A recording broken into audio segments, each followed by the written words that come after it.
Assalamualaikum, Mas Hafib, sama Mas Habib ya. Kita online lagi karena ada keperluan yang mendesak dan kelupaan plus kelupaan. Oke, kita langsung saja ya, biar tidak lama-lama karena juga kayaknya Mas Hafid ada rapat.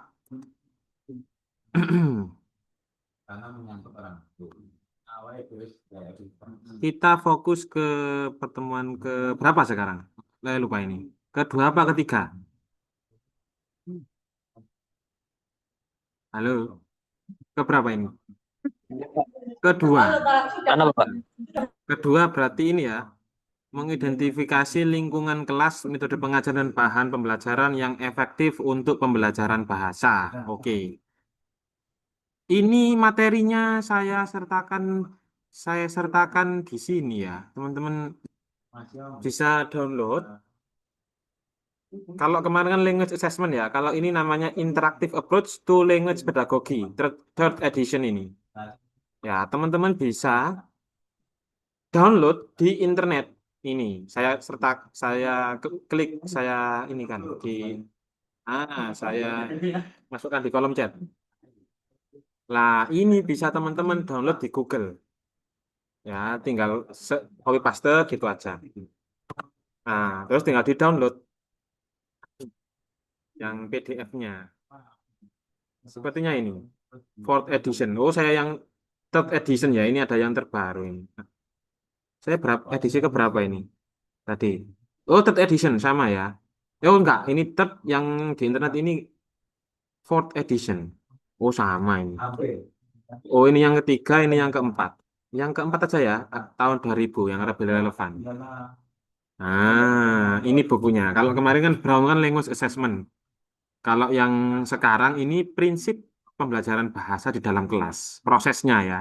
Teaching and by principle and interactive approach to language pedagogy. Ini. Oke, bukunya yang kita jadi buku pegangan utama. Sebenarnya ada banyak buku ya kalau saya lihat. Tapi ya teman-teman bisa ngacu ke yang utama ke di sini. Ada macam-macam ya. Ada ini The Practice of Language Teaching, ada macam-macam. Ada Approach in Language Teaching, ini saya kopikan semua aja. Kalau mau baca bukunya, silahkan. Ini saya kopikan ke teman-teman. Ini intinya, pokoknya sekarang, fokus pelajaran hari ini tuh cara mengidentifikasi kelas bahasa. Saya kopikan, nah itu. Oh, kebanyakan ya, disuruh menghapus. Nah, nanti aja tak kirimi semua filenya ya. Apa sekarang aja tak kirimi. Kita fokuskan ke sini dulu. Fokuskan ke RPP-nya kita. RPP hari ini mengidentifikasi lingkungan kelas, metode pembelajaran, dan bahan pembelajaran yang efektif untuk pembelajaran bahasa. Ini hari ini kita fokus itu. Nggak usah lama-lama ya. Kita langsung ke bukunya. Ke bukunya Brown ini.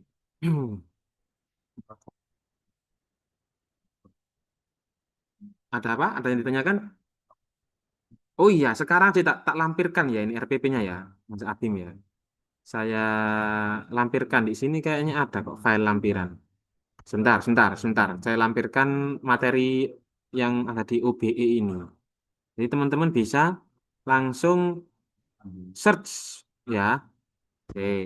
Sabar.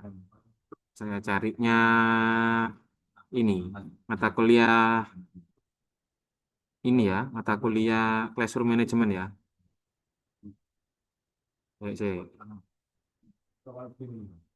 Sebenarnya mana. Ah, Rek. Sebentar ya. Lu kok hilang? Classroom Management UBE. Nah, ini saya kirim.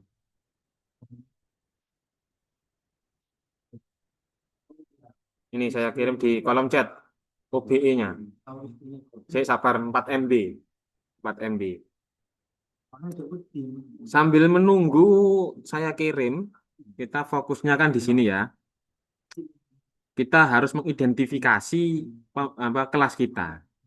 Ini kalau di buku kita itu dapat part one ya, Foundation for Classroom Practice. Ada di halaman ketiga ini Classroom Observation. Ada Topic for Discussion, Action, and Research. And for ini aja, fokus ke bab satu aja. Metodenya mungkin kalau ada waktu nanti masuk ke metode. Methodological History of Language Teaching. Kita fokus ke halaman satu dulu. Oke, terlihat ya ini ya bukunya ya. Langsung ke fokus ke bab satu, part one. Sebentar. Ada chapternya banyak ini ya. Saya harap ini selesai waktu mata kuliah ini kita habiskan ini 20 chapter. Nah, 20 chapter ini habis semua lah. Oh, sampai 22 chapter ya. Ini part baru ini. Sampai 20-an chapter ini, 20 lebih. Kita fokus ke chapter satu dulu. Bentar. Ini prakata preface.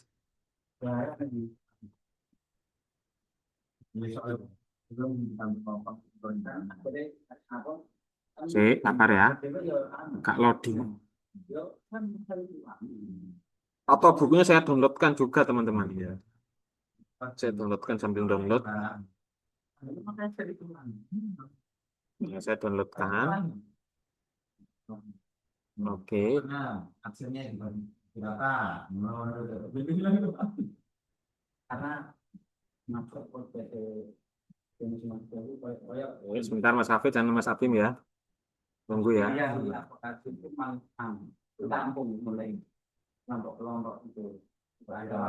Loading. Ruang untuk verifikasi tapi akhirnya verifikasi nasional. Nah, aku pelajaran itu. Sebentar ya. Halaman 3 ya, nggak salah ya. Nah, ini. Saya downloadkan sudah. Ini juga kamu bisa download di kolom chat ini bukunya ya. Kamu bisa buka atau belajar di rumah. Kamu baca ulang begitu. Atau ini ada pertanyaan, silahkan ditanyakan ketika online begini. Masih mengunduh, masih mengirim ya. Tunggu sebentar. Kalau kemarin kan language assessment ya, sekarang fokus ke classroom management. Nah, ini sudah part 1 ini.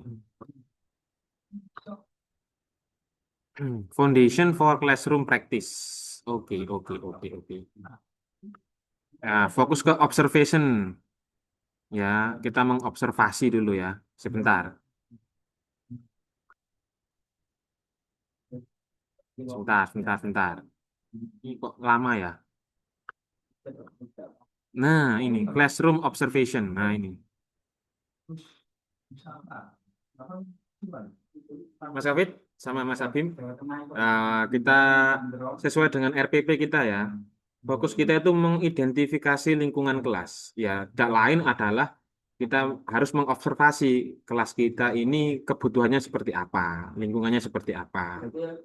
Kalau tidak ada observasi, tidak ada pengamatan lebih lanjut, tidak ada identifikasi, jadi kita tidak tahu metode yang cocok untuk ngajar ini seperti apa. Oleh karena itu, observasi dalam kelas ini sangat penting. Nah, ya, sangat penting sekali sebelum mengajar.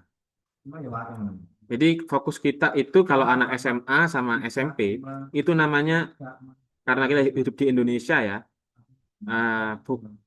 fokusnya itu bukan pembelajar bahasa Inggris ya, bukan English language learner. Kita itu bukan pembelajar bahasa Inggris. Kita itu pembelajar bahasa Indonesia karena bahasa utama kita bahasa Indonesia. Sedangkan bahasa Inggris itu adalah bahasa kedua. Nah, jadi English as second language di sini atau English for foreign language. Jadi bahasa Inggris sebagai bahasa asing atau bahasa kedua setelah bahasa ibu kita yakni bahasa Indonesia. Nah, jadi untuk mengetahui itu kita harus tahu membedakan dulu ini kelas kita itu jenisnya kelas apa. Kalau anak SMP masuk apa Pak? Kalau anak SMP itu bisa masuk ke Teaching English for Young Learner. Jadi cara ngajar untuk anak kecil. Untuk SMA mungkin sudah besar ya, masuk ke ISL atau IFL. ISL itu English as Second Language, pembelajar bahasa Inggris sebagai bahasa kedua atau pembelajar bahasa Inggris untuk bahasa asing. Jadi untuk itu kita harus bisa mengintegrasikan seluruh skill ya. Jadi seluruh skill seperti speaking, listening, reading, and writing. Lah, keempat skill ini ya mana dulu yang diajarkan untuk anak-anak, untuk mahasiswa kita, untuk peserta didik kita, tentunya yang reseptif dulu. Reseptif skill itu seperti reading dan listening. Jadi dua ini. Jadi tidak bisa kita ngajar langsung ngajar writing menulis sebelum mereka banyak baca ya nggak bisa. Mereka diajari menulis. Nah, jadi yang paling dominan receptive skill dulu, penerimaan yakni listening mendengarkan ya sama reading membaca dua itu. Selebihnya nanti kalau sudah advance sudah anak-anak sudah mengetahui atau sudah paham anak-anak SMA kelas 2 atau kelas 3 misalkan sudah paham basicnya di kelas 1 baru kita ajari pelan-pelan productive skill seperti speaking karena ada outputnya dan writing ini. Ya. Nah, makanya itu di sini itu pembelajaran kita itu harus mengetahui kita itu ngajar itu di kelas mana, gitu ya. Semakin kecil kelasnya, semakin mudah, maaf, semakin mudah kelasnya, itu semakin sulit cara kita menyampaikannya karena anak-anak yang lebih kecil itu semakin tidak bisa menerima, tidak menerima karena belum begitu paham ya, karena masih belum sempurna pemahamannya, jadi agak sulit ada ekstra. Semakin besar semakin mudah. Itu. Bahkan di Indonesia, kasusnya di Indonesia, itu sulit sekali ngajar bahasa Inggris, terutama yang speaking dan writing. Karena apa? Keseharian kita itu bahasa Indonesia atau bahasa lokal, bahasa Jawa, bahasa Madura, bahasa Sunda, begitu ya. Jadi seminggu itu satu kali tok mata kuliah atau mata pelajaran bahasa Inggris di sekolah itu. Jadi sulit untuk mengajarkan productive skill. Untuk reseptif mungkin masih bisa, ya, karena bisa belajar di rumah. Tapi kalau praktek, kalau writing dan speaking ini butuh praktek. Jadi sulit untuk diterapkan. Nah, ini permasalahan ini menjadi tantangan tersendiri bagi pembelajar, guru atau pengajar bahasa Inggris seperti kita di era global seperti ini. Jadi di sini sudah dijelaskan seperti itu. Eh, oke, lanjut. Intinya itu halaman kedua.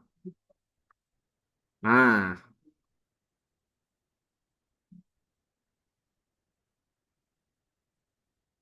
nah ini bisa caranya mengukur ya. Untuk mengukur eh, ini ya, untuk mengukur atau mengobservasi situasi di kelas kita. Nah, jadi kita kasih mereka pertama contoh ya, Mrs. Miller, the teacher here after tea, ya, begins the 15-minute class hour with some small talk with the students. Ya, here after SS. Jadi di sini tuh ada diskusi teacher disingkat dengan T atau here after students-nya ya SS. Something on the weather on SS previous evening shopping attempts. Jadi kita kasih 50 menit sebelum pembelajaran itu ya. 50 menit small talk, diskusi tentang eh, wi- eh, previous evening shopping attempts, mungkin kegiatan mereka sehari-hari ketika sore gitu. Disuruh anu apa? Bercerita atau small talk gitu. Ngapain? Kemarin ngapain? Terus melakukan apa? Dengan siapa? Kapan? Tujuannya apa? Begitu. Ya ini tujuannya untuk mengobservasi apakah mereka speakingnya sudah baik atau benar. Narasi mereka bisa menarasikan bahasa Inggris ini dengan baik atau benar gitu. Pak, kalau kalau kelasnya itu banyak bagaimana? Enggak, ini enggak formal, kegiatan non formal sebelum pembelajaran. Untuk mengukur untuk mengukur seperti kemarin ada pretest post-test ya. Ini pretest post-test yang informal, yang tidak pakai administrasi yang begitu detail ya. Gitu. Ini pertama yang dilakukan ketika kita jadi guru. Jadi kalau jadi guru kamu jangan langsung mata pelajaran. Kita harus ada kedekatan emosi dengan menanya kabar mereka bagaimana kemarin ngapain gitu. With English, Pak. Ya, with English sebisa mungkin. Kalau nggak bisa ya mix gitu. Bisa English, bisa kita hanya mengingatkan begitu. Kalau mereka memang benar-benar nggak bisa, Pak, berarti kamu ngajarinya dari nol memang. Dari nol. Misalnya kamu ngajar anak kelas 1 SMA, ternyata mereka nggak bisa ngapa-ngapain. Berarti ya kamu ngajarnya dari mana? Dari vocabularies. Nggak boleh langsung dari ini, nggak boleh langsung praktek ke writing, speaking, atau kita kasih reading bacaan banyak atau listening banyak. Berarti kan dari vocabulary disuruh menirukan, imitate, disuruh meniru. Ya kayak anak kecil kalau kita punya anak kecil kan disuruh meniru gitu ya. Kita meniru bapaknya atau ibunya gitu kan. Nah, disuruh imit.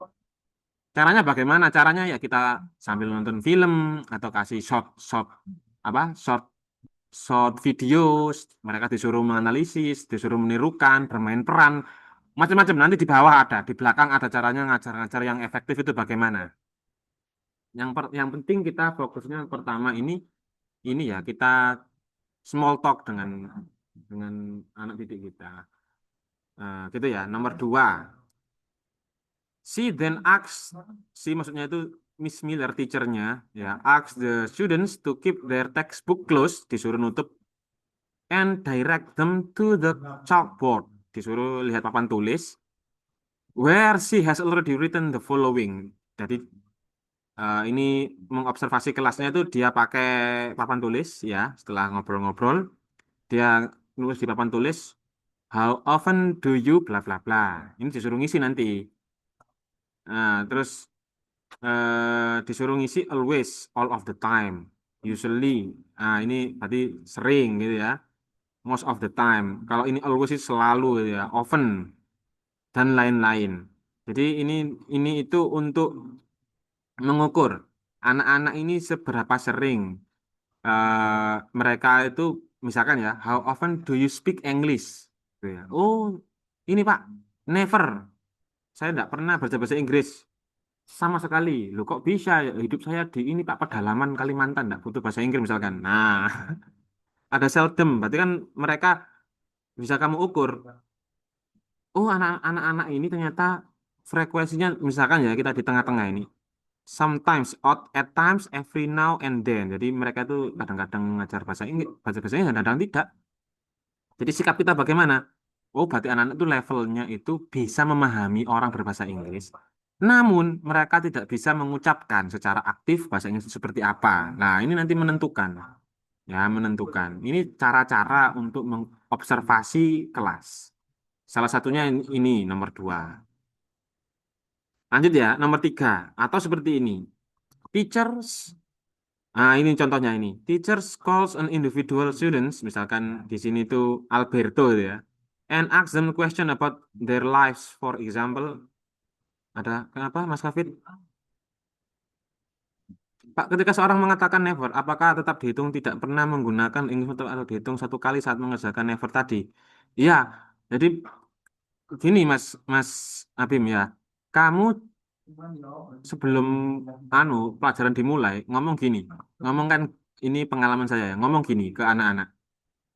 Ini tidak masuk nilai anak-anak ya. Saya hanya ingin mengukur secara jujur. Tidak ada masuk nilai. Ini tidak masuk nilai. Level kamu itu levelnya bahasa Inggris itu sampai mana gitu. Jadi mereka jangan-jangan ngomong never. Tapi sebenarnya tidak mungkin kan mereka tidak pernah ngomong nggak pernah bahasa Inggris sama sekali. Wong mereka sering bermain game kan ada bahasa Inggrisnya. Kadang-kadang bahasa apa game mereka atau lihat berita-berita viral atau melihat apa ya melihat apa simbol-simbol di jalan itu bahasa bahasa Inggris kan pernah lah. Jadi kita harus jujur dengan mereka, kontrak di awal harus jujur, tidak akan masuk nilai. Jadi mereka memang benar-benar kita bisa mengukur kekuatan mereka. Jadi jangan langsung dikasih ini. Kalau pendidikan kita itu kan di SMA sama SMP itu kan kita sesuaikan dengan kurikulum ya yang sudah ada di LKS. Jadi anak-anak itu langsung disuruh ngerjakan. Padahal anak-anak itu belum bisa, levelnya belum ke situ. Nah, selalu kita itu menjadi masalah itu. Saya pikir itu ya yang penting yang perlu dipahami seoleh orang pengajar dalam atau sebelum mereka mengajar. Jangan kita itu membawa LKS dulu, kita sesuaikan dengan kemampuan mayoritas di dalam kelas. Kalau kebanyakan mereka menggunakan apa jawabnya tidak mendengar never tidak pernah mendengarkan bahasa Inggris sama sekali, Pak. Ya benar-benar kita itu ngajarnya dari awal, dari nol gitu ya, Mas Abim ya. Ya. Terus pertanyaannya, apakah tetap dihitung tidak pernah? Iya, tetap dihitung. Kalau mereka jujur loh ya. Kalau mereka nggak jujur ya kita harus punya sikap. Never mereka itu seperti apa. Nah untuk itu sikap kita itu kita rancang seperti ini. Kita kita spesifikasi untuk mengukur kejujuran mereka ya. Kamu tanya aja ini. Tadi kan contohnya Pak Kilan, how often do you speak English? Gitu. In a week dalam seminggu itu berapa kali kamu? Oh always. Berarti kita levelnya kita tinggikan. Kalau jawabannya beda, nah contoh kayak gini. Nomor 3 ini, how often do you come to the class, Alberto? Ini ngomong-ngobrol small talk ya. Terus dia jawab. Atau Yoko yang kita tanya, Yoko, how often does uh, Sukmi namanya orang ini ya, drive to the class, misalkan gitu. Catherine, ha. Akhirnya kan mereka ternyata jawab dan bisa, berarti jawabannya bukan never. Nanti mereka bisa terus jawabannya terbata-bata. Berarti mereka ya fokusnya ini bisa kamu ukur dia itu middle gitu ya atau beginners bahasa Inggrisnya atau master tergantung jawabannya mereka. Kalau mereka etes jawabannya itu cepat gitu ya. Lancar bahasa Inggrisnya berarti fluent dia. Nah, begitu. Lanjut ya. Kalau ada langsung tanya nggak apa-apa pakai kolom chat Mas Hafid dan Mas Abim ya. Number four, ini misalkan begini. Students respond with few prompts and selected correction from the T. In two or three cases, students make error. Nah, misalkan begini.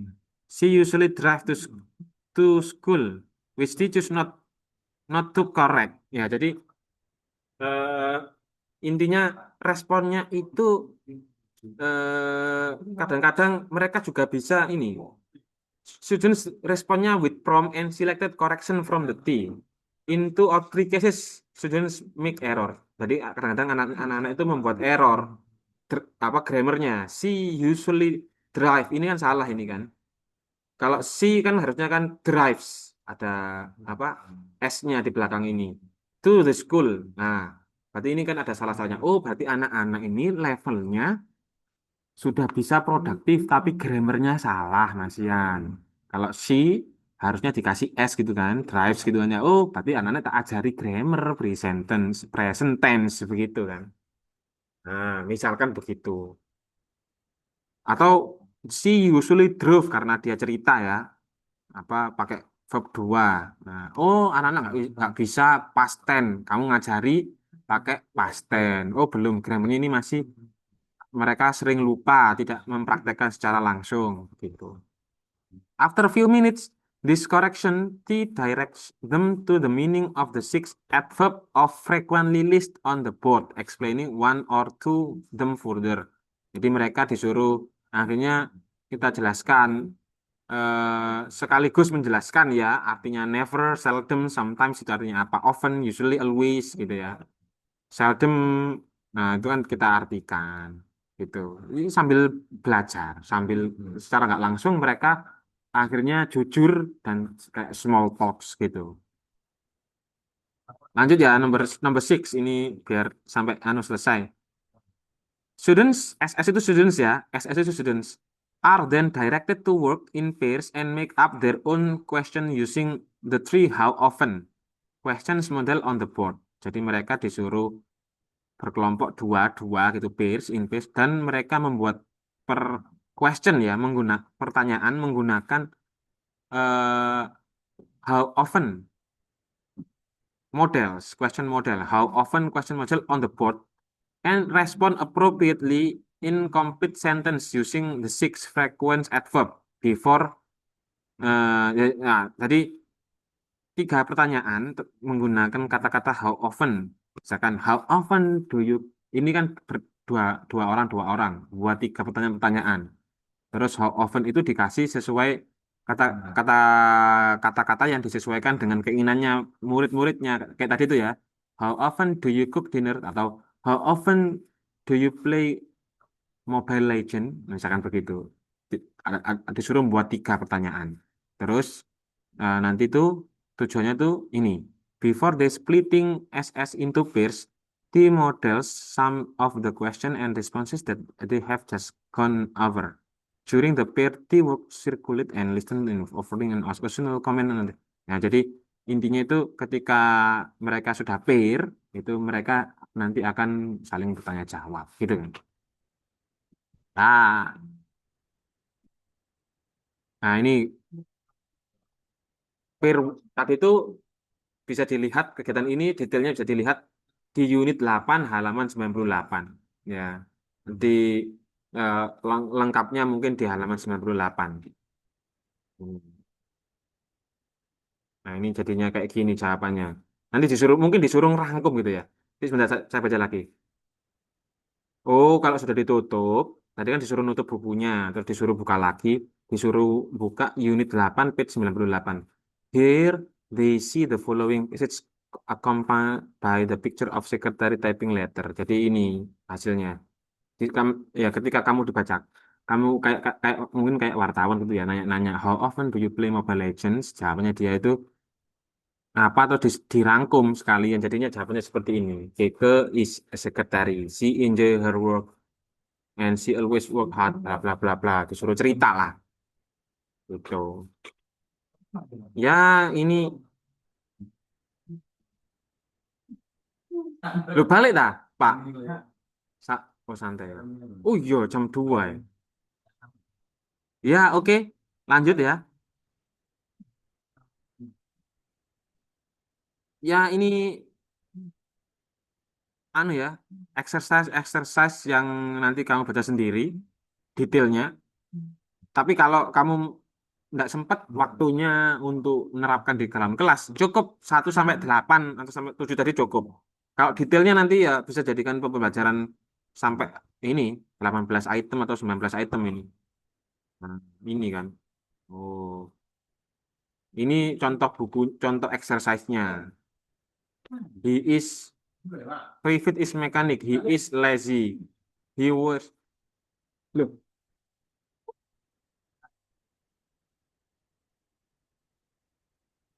gitu.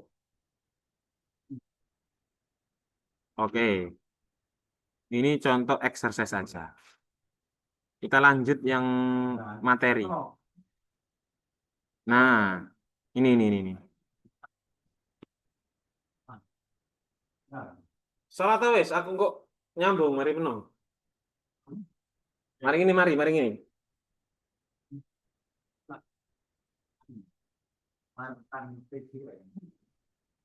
Menghayati perang. Beda cak. PAI, PJM beda. Jadi perang itu adalah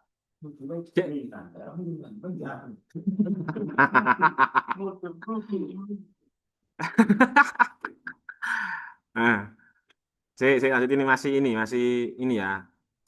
Contoh kegiatan di dalam kelas. Ya, contoh diskusi di dalam kelas ya ini. Ini coba ya kita fokus ke yang ini. Ini kayaknya menarik ini. Topics for discussion, action and research. Jadi topik discussion, action and research. Coba kita baca.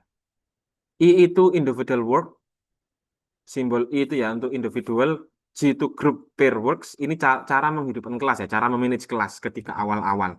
Ini ada kegiatan discussion, action and research. Pertama kita harus tahu, nah, 10 menit lagi habis ya. Pokoknya intinya ini, I itu individual work, G itu group, kalau C itu world class discussion. Oke, kita fokus ke G dulu. Kita ajak diskusi small talk anak-anak. Pertama, G berarti itu apa? Group of pair work or pair work ya. Kamu bagi dua-dua, terus kamu tanyain begini. A good activity for the beginning of the course on teaching methodology is... Oh, ini saya nyuruh kalian ya. Kamu sama Mas Hafid ya ternyata ya. Saya suruh tanya begini. A good activity for the beginning of course on teaching methodology is to ask the member of small group of 3 or 4 to talk about who was the best teacher they ever had. Nah, ini contoh diskusi saya dengan teman-teman. Ya, bisa diganti ini. Kira-kira yang paling guru spesial ketika SMP sama SMA mana? Yang siapa gitu ya? Apa? Tanyakan ya, who was the best teacher gitu. Siapa yang paling best teacher ketika SMP SMA? Nah, terus in the process it should specify why. Kenapa kok jadi guru favorit itu? Ya, that teacher was the best. As each group reports back to the whole class. Jadi ketika kamu sudah memilih guru A, misalkan guru olahraga, terus kasih alasannya sudah. Nah, terus ketika kamu sudah punya grup itu, sudah punya jawabannya, disuruh report back to the whole class. Jadi disuruh memberikan alasan maju ke depan, misalkan gitu ya. Suruh bercerita, kenapa kok dia favorit. Make a chalkboard list of such reasons. Jadi gurunya itu memberi ini ya, poin gitu ya, benang merah ditulis di papan tulis, which should reveal some attributes for all the emulate. Ya, this activity also serve the purpose of A, getting students to talk early, and B, giving students to the class chance to the get to know each other. Jadi mereka sambil kenalan, sambil apa saling mengenal satu sama lain juga bisa membangkitkan mereka untuk berbicara biar nggak pasif gitu ya. Jadi ketika kamu ada cara metode lagi, nanti itu small talk itu dibuat grup-grup gitu ya, individual group, dia sendiri, ada group of peer, sama the whole class. Kita fokus ke grup peer dulu, tanyain, misalkan, who was the best teacher ever in your junior high school or senior high school, and give four reasons, misalkan begitu. Nah, akhirnya nanti kalau sudah disuruh tulis, terus disuruh presentasikan di depan kelas. Gitu. Ya ini cara-cara untuk membangkitkan mereka berdiskusi untuk saling mengenal in English gitu ya. Nah, gitu. Lanjut. Number two. Group discussion of class or class ya. G sama C ini gabungan ya. Boleh pilih salah satu. On page 2 until 3. Ya, ini saya nanyain ke kamu harusnya. It was noted that teacher are constantly making a choice. Bla bla bla.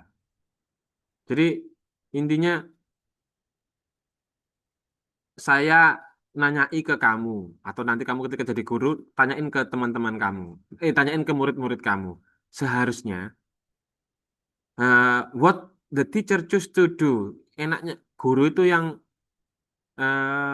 baik itu seperti apa sih terserah kamu pokoknya mereka itu kalau bisa seaktif mungkin gitu ya kenapa kok mereka favorit gitu ya tadi kan sudah di list apa saja yang jadi jawabannya mereka akhirnya kamu tambahkan pertanyaan lagi sesi kedua kira-kira guru ini harus ngapain sih dan apa yang harus mereka perbuat. Gitu untuk bikin kelasnya itu semangat gitu. Nah, itu terus sampai pertanyaan keempat gitu ya. Nah, sudah selesai. Hari ini kegiatannya itu hanya untuk mengobservasi. Caranya banyak ya. Salah satunya tadi itu pakai eh, apa tadi itu how often.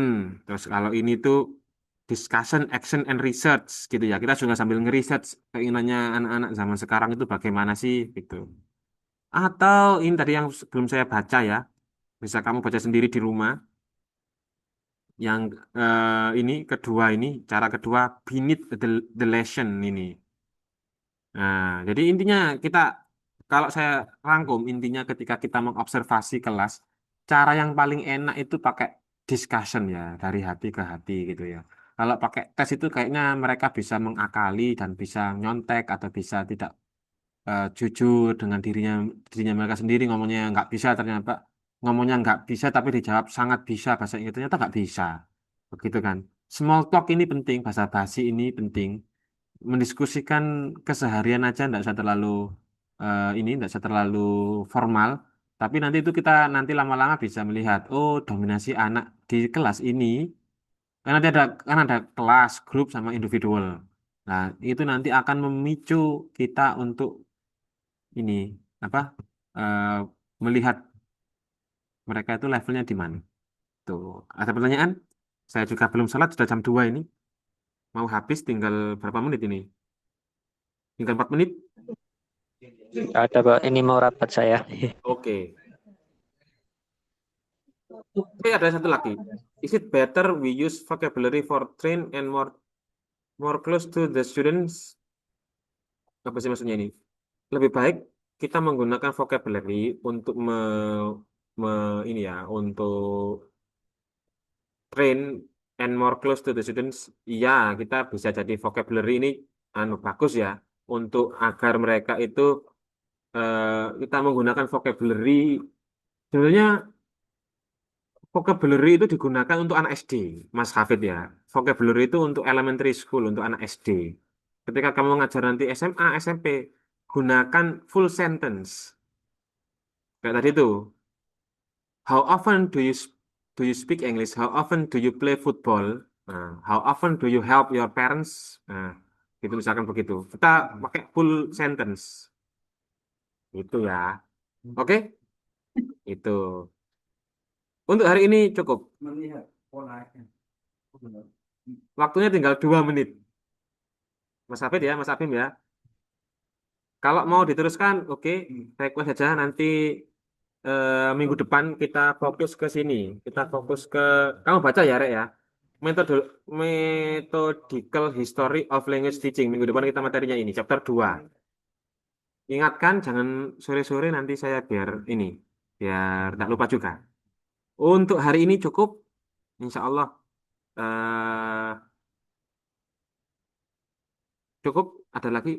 Oke, cukup. Terima kasih ya untuk hari ini. Semoga bermanfaat. Kita akhiri. Assalamualaikum warahmatullahi wabarakatuh.